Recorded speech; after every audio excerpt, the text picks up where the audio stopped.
तो ये बहुत महत्वपूर्ण है आप लोगों के लिए। इसमें सबसे ज्यादा बच्चा फंसता है कि सर जीएस की स्ट्रेटजी क्या होनी चाहिए। ठीक है, जीएस की स्ट्रेटजी क्या होनी चाहिए, यूट्यूब पर सबसे ज्यादा सर्च किया जाने वाला शब्द ये कि सर यहां पर मार्क्स कैसे बढ़ाएं।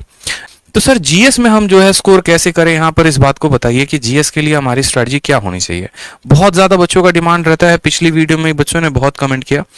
ठीक है, तो इस बारे में हम समझते हैं कि जीएस की स्ट्रेटजी क्या होगी। देखो, आपको जीएस को अपने पेपर के लिए 3 पार्ट्स में तोड़ना है, आप समझेंगे यहाँ पे, और 3 पार्ट से आपके सवाल पूछे जाते हैं। सबसे पहला जो पार्ट होता है ना, वो होता है मेरे भाई यहाँ पर सिलेबस। सिलेबस का मतलब क्या हो गया, सिलेबस का मतलब यहाँ पर आपके सब्जेक्ट हो गए।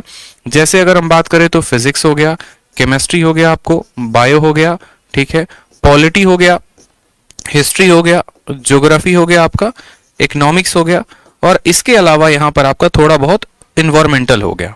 नेक्स्ट बात करते हैं यहां पर, तो ये हो जाता है आपका स्टैटिक का पोर्शन। ये जो स्टैटिक का पोर्शंस होते हैं, जैसे आप कह सकते हैं इसमें कि सर कंट्री एंड कैपिटल है, ठीक है, फिर उसके बाद यहां पर करेंसी जैसे शब्द हो गए, फिर उसके बाद यहां पर जैसे डांस वाले शब्द हो गए, जितने के जितने, फोक डांस, ये डांस, वो डांस। इसके अलावा जितने भी स्टैटिक के पोर्शंस हो गए, प्रथम पुरुष, प्रथम महिला, यहाँ के राष्ट्रपति कौन है, यहाँ के ये कौन है, ये फलाना ठिकाना, जितनी बातें होती हैं। और तीसरा जो होता है वो होता है हमारा करंट अफेयर।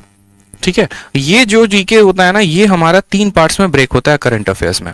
जैसे कि मैंने कहा आपको, पहला पार्ट सिलेबस, दूसरा पार्ट स्टैटिक, तीसरा पार्ट करंट अफेयर। और हमें एक ऐसी रणनीति बनानी होगी जिनसे हम तीनों पार्ट को क्रैक कर पाए बड़े अच्छे तरीके से, क्योंकि पेपर में सवाल यहां से भी आते हैं, यहां से भी आते हैं, यहां से भी आते हैं। अगर हम इनके ब्रेकआउट की बात करें तो करंट अफेयर्स में हमारे कितने सवाल होते हैं, करंट अफेयर्स में हमारे 4 से 5 सवाल होते हैं। ठीक है, स्टैटिक से हमारे कितने सवाल होते हैं, तो 4 से 5 सवाल होते हैं। अगर हम इनका वेटेज 10 सवालों का मान ले तो पूरी की पूरी सिलेबस से हमारा 15 सवाल आता है। और हमें जो है एक ऐसी रणनीति बनानी पड़ेगी। देखो भाई, जिन्होंने वीडियो को अभी तक लाइक नहीं किया है वो लाइक कर दें, और जिन्होंने वीडियो को शेयर नहीं किया वो शेयर कर दें।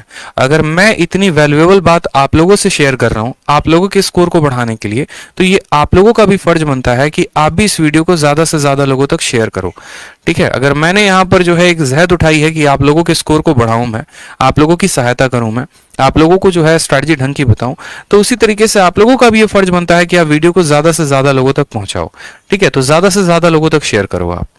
तो ये हमारा एक सिलेबस हो गया, और दूसरा हो गया हमारा ये स्टैटिक का पोर्शन, और तीसरा हो गया हमारा करंट अफेयर का पोर्शन। ठीक है, ये सभी पॉइंट्स पर अगर जो स्टूडेंट काम कर लेगा उसका जीएस में जो स्ट्रैटेजी है, जीएस में जो स्कोर है, वो हमारा 35 प्लस आना शुरू हो जाएगा।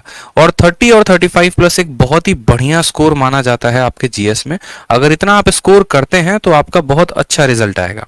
लेकिन इस बढ़िया रिजल्ट के लिए हमें क्या करना पड़ेगा, किस तरीके की प्लानिंग करनी पड़ेगी, किस तरीके की जो है हमें ब्रेकआउट रखना पड़ेगा। तो जैसा कि मैंने आपको सबसे पहले बताया, तो यहां पर समझते हैं, सबसे पहले यहां से शुरुआत करते हैं। ठीक है, सबसे पहला पॉइंट आप पकड़िए यहाँ पे सब्जेक्ट में। इस सब्जेक्ट में अगर आपको देखना है ना, तो आप देखना यहाँ फिजिक्स से ज्यादा क्वेश्चन नहीं आते, बायोलॉजी केमिस्ट्री से ज्यादा नहीं आते, सबसे ज्यादा बायो से आते हैं, फिर पॉलिटी से, हिस्ट्री से और ज्योग्राफी से।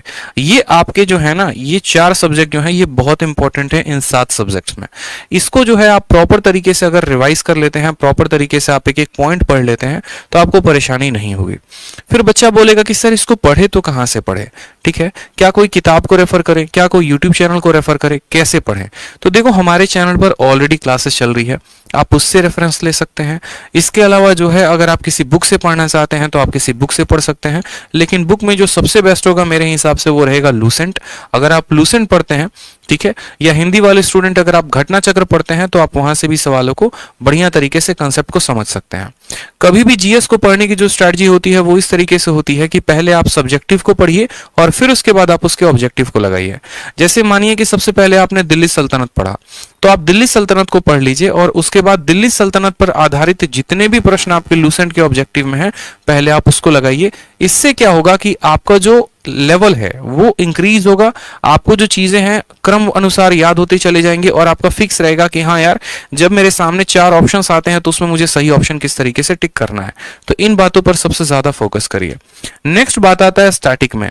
स्टैटिक के लिए देखो अलग अलग तरीके से काम किया जा सकता है। स्टैटिक में कोई बच्चा बोलता है कि सर हमको ट्रिक से याद होता है, जैसे मानो कि पहाड़ हो गए, पर्वत हो गए, आपके दर्रे हो गए, ठीक है, इनको कोई बच्चा कहता है कि सर हमको ट्रिक से याद करना है। जैसे जितने ताल वाले हो गए, जिस शब्द के आगे ताल लगा होता है वो कहां पर होता है, सारे के सारे उत्तराखंड में हो गए, भीमताल, ठीक है, नैनीताल, इस तरीके से करके। तो ये सारे के सारे मेरे भाई कहां पर हो गए, उत्तराखंड में। तो आपने जैसे ट्रिक से याद कर लिया, नहीं तो आप ऐसा कर सकते हो कि आप ट्रिक से यूट्यूब चैनल में आपको एक बता रहा हूं, वहां से भी आप फॉलो कर सकते हो, क्रेजी जीके ट्रिक्स करके। क्रेजी जीके ट्रिक्स करके जो है, आप इस अगर चैनल को फॉलो करते हो, यहाँ पर मैं इनको जानता नहीं कौन है ये, हाँ, लेकिन इनके कुछ वीडियोस मैंने देखे हैं जो मुझे अच्छे लगे हैं, जहां से आप भी फायदा उठा सकते हैं। और स्टैटिक के लिए इन्होंने बहुत बेहतर तरीके से काम किया हुआ है।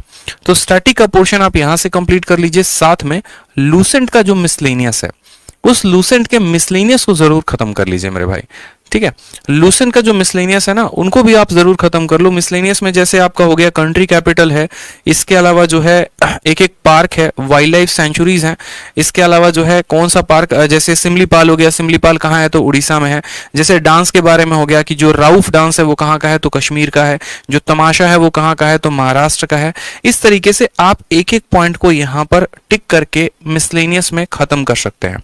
इसके अलावा जैसे मानो और भी पिंक बॉक्स कैसे हो गए, हिस्ट्री में आपने कुछ पढ़ा होगा, ज्योग्राफी में पढ़ा होगा, जैसे आर्य समाज की स्थापना किसने की थी, कब की थी, रोयतवारी जो सिस्टम हो गया वो कौन लेकर आया था, जमींदारी कौन लेकर आया था। तो ये लूसेंट में पिंक बॉक्स में बनाकर दिया गया है।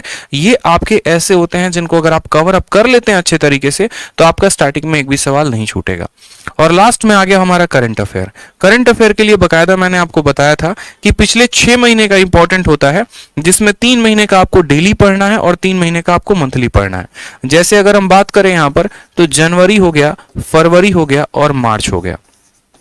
इसका आप डेली का वीडियो देखो, ठीक है, जहां से भी आपको मिले, एक एक दिन का घटना आपको याद रखना है। और उसके अलावा जो पीछे के महीने हो गए, पीछे के महीने कौन हो गए, जैसे अक्टूबर हो गया, नवंबर हो गया, दिसंबर हो गया, इनका आप मंथली पढ़ा करो। इनके अलावा जो आपको और पढ़कर जाना है, जैसे क्रैप होता है, ठीक है, या फिर पीआईएन होता है। पीआईएन का मतलब क्या होता है, पर्सन इन न्यूज। जो पर्सन जो है वो सबसे ज्यादा न्यूज में हो, ठीक है, जिसकी चर्चा सबसे ज्यादा हुई हो, उससे संबंधित सारी की सारी बातें। चुनाव हुआ है तो उससे संबंधित बातें, और भी 4-5 बातें जितनी भी होती हैं, इन सभी पोर्शंस पे आप अच्छे तरीके से काम करेंगे। इनके ऑब्जेक्टिव को अगर आप अच्छे तरीके से लगाते हैं तो आप लोगों का काफी ज्यादा फायदा होगा। इस बात को ध्यान रखिए, ठीक है। तो एक प्रॉपर हमारी स्ट्रैटेजी होनी चाहिए आने वाले हमारे सीजीएल को और सीएचएसएल को क्लियर करने के लिए, क्योंकि मेरे भाई मौका एक ही है। और इसी एक मौके में जिसने हथौड़ा मार दिया, समझो गेमर वही है, नहीं तो बैठकर पछताना पड़ेगा। और फिर वही बात हो जाएगी, बाद पछताए क्या हुआ जब चिड़िया चुग गई खेत, ठीक है। तो ध्यान रखिए, इस तरीके से आप पूरा बढ़िया से एक स्ट्रेटजी बनाइए। और साथ में जरूर बताइए मुझे कि आप लोगों को जो है और किन किन चीजों में मेरी आवश्यकता पड़ेगी, कैसे आप और मेरी हेल्प चाहते हैं, ठीक है। और बढ़िया तरीके से इस पॉइंट को याद रखिए। धीरे धीरे हम आपको और स्ट्रेटजी बताते रहेंगे। और यहाँ पर जो सब्जेक्ट वाले पोर्शन है ना, इनमें हमेशा काम करना। एक तरफ सब्जेक्टिव पढ़ते जाना, दूसरी तरफ ऑब्जेक्टिव लगाते जाना। ऐसा नहीं करोगे तो एक तरफ पढ़ोगे, दूसरी तरफ भूलोगे, और ये बड़ा खत्म कहानी हो जाएगा।